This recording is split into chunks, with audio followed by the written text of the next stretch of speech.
Bonjour à tous, bienvenue sur GT Passion. Alors aujourd'hui, on a la chance, grâce à Alfa Romeo, de pouvoir essayer, j'ai envie de dire, la dernière dinosaure thermique, l'Alfa Giulia Quadrifoglio 510 chevaux V6 biturbo, une bombe, dans une livrée bleu Misano, tout un programme.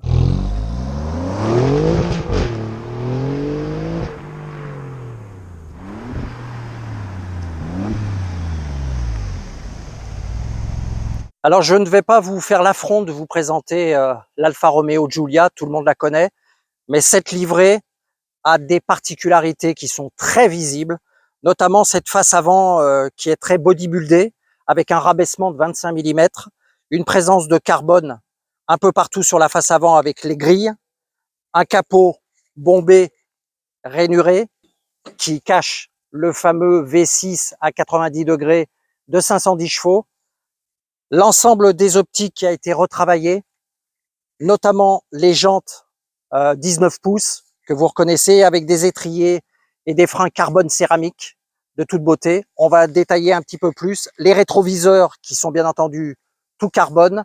Vous avez également le toit qui est une option carbone.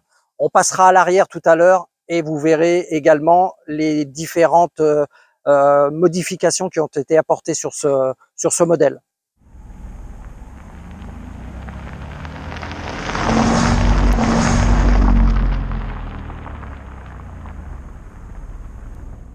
Vous reconnaissez les jantes téléphone Alfa Romeo, typiques des modèles de prestige de la marque italienne.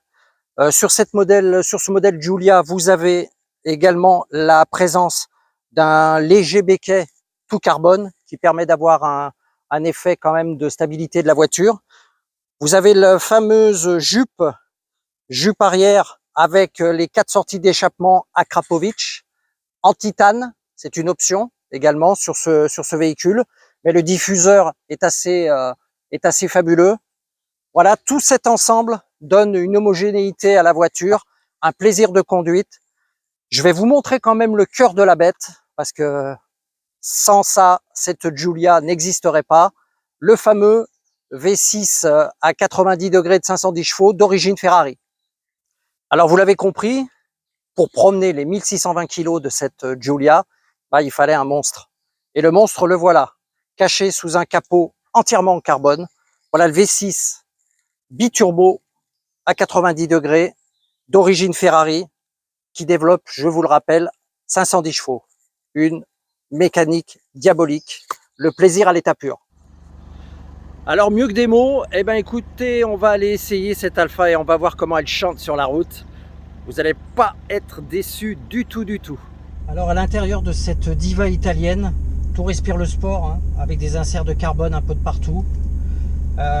Les petits rappels du drapeau italien, les 4 molettes des 4 positions de conduite, conduite neutre, conduite dynamique, conduite sport, enfin race, et le mode normal.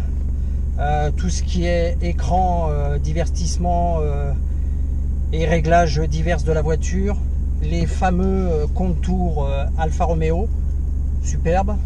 Le petit volant avec le rappel du trèfle à 4 feuilles. Et puis je suis désolé, il y a aussi cette sonorité. On s'en lasse pas, on s'en lasse pas. On entend bien le fameux V6 d'origine Ferrari, hein, qui développe 510 chevaux, je vous le répète. Mais cette voiture au quotidien est relativement docile. En mode normal, les amortisseurs sont relativement souples. Bon, bien entendu, on sait de par les sorties arrière des 4 pots Akrapovic que vous avez un moteur hors norme, mais il sait se faire discret quand les soupapes ne s'ouvrent pas. Bien entendu, quand vous appuyez sur le bouton magique et que le diable sort de sa boîte, ça donne ça en fait, hein.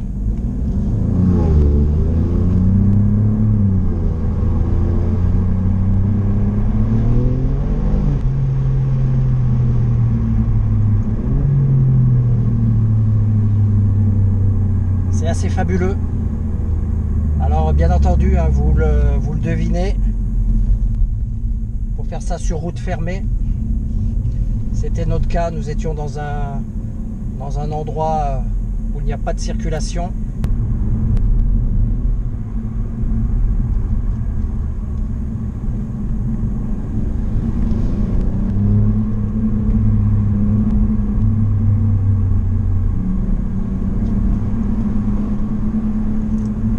Et cette sonorité,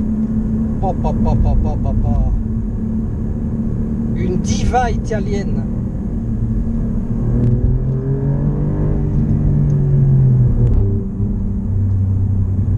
Le moteur chante. Quand on arrive aux environs de 4-5 000 tours, je vous dis que ça, c'est fabuleux. C'est jouissif même, hein. On se prend vite au jeu. Mais c'est tellement agréable. Tellement agréable. Et ce qu'il faut se dire, c'est que c'est une des dernières à pouvoir bénéficier de ce genre de motorisation, mis à part certaines hypercars. Mais déjà, de par le malus de cette voiture, qui est de pas loin de 30 000 euros, c'est la fin. C'est dommage, mais effectivement, on bascule sur une autre ère.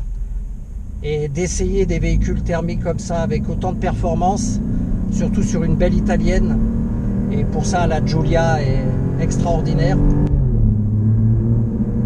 C'est fabuleux, c'est un excellent moment. Je suis très heureux d'avoir eu l'occasion, grâce au service presse d'Alfa Romeo, de pouvoir mettre mes fesses dans ce baquet et d'avoir les sensations que j'ai eues pendant ces jours d'essai. Ah, c'est sûr que je ne regarderai plus les Giulia de la même façon.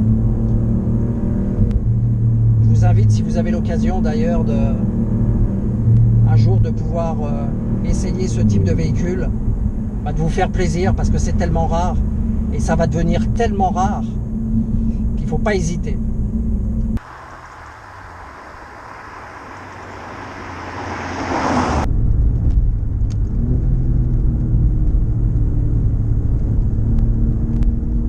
Vous voyez, quand on conduit cette Alfa, on est obligé d'avoir la banane.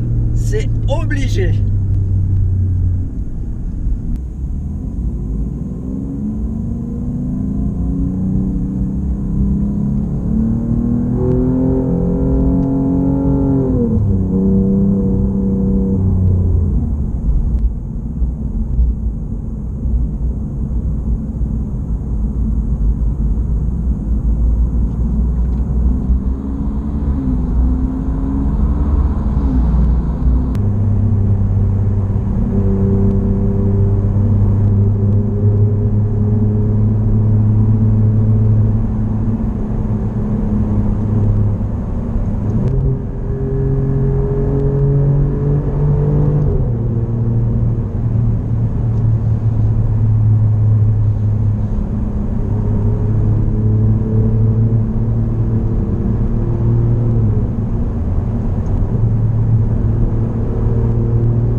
Ça chante, vous entendez les amis?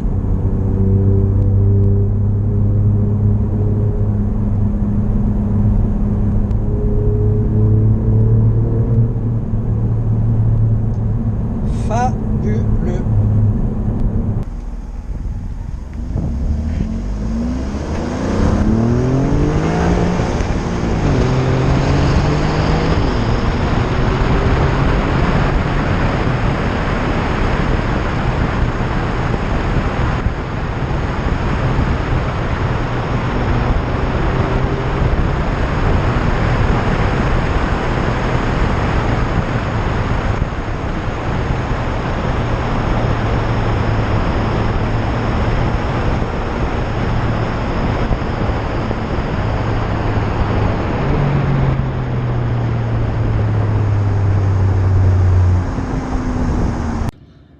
Alors pour conclure, que dire de cette Alfa Giulia Quattrifoglio? Qu'elle est fantastique, hein, avec sa silhouette bodybuildée, ses ailes larges, son capot bombé carbone, ses jantes de 19 pouces, tout y est, tous ces inserts carbone, le toit qui est en carbone, les inserts avant au niveau de la calandre, les bas de caisse, le béquet arrière. Enfin, tout ça donne une note très, très sportive et très dynamique. Je peux vous dire que quand vous êtes derrière un véhicule, il a tendance à se ranger sur la droite, hein, même sans abuser, pour vous regarder passer tant cette Giulia attire l'œil.